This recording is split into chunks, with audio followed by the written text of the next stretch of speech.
Working in the health and stroke pharmaceutical sector, I suppose the biggest factor to consider outside of the logistical build challenges is the validation requirements. Typically on a building, for example an ordinary production facility, you may have to install and commission the plant and equipment before the client starts to operate. In the pharmaceutical stroke health environment, you've got to go a step further, it's got to be validated. So that whole validation phase begins at day one. If you've got a validated piece of plant, then you've got to make sure that the day you order that piece of plant, that the checking process can be tracked back to the day of order. Back Weston is actually a full campus of which we built the agricultural laboratories. Back Weston then has all different category of laboratories, of which we are up to category 4.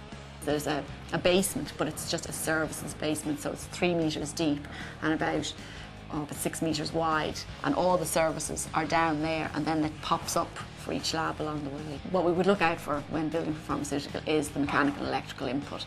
Everything revolves around how do you get the services to these labs. In some of the labs there's up to 7 different types of gases, so you're trying to get everything into the labs that come up from the floor, pop up into desks or drop down from ceilings, and make it look that when the scientists walk in, that the lab isn't covered with pipes and cables. So the design input on a pharmaceutical is all M&E orientated.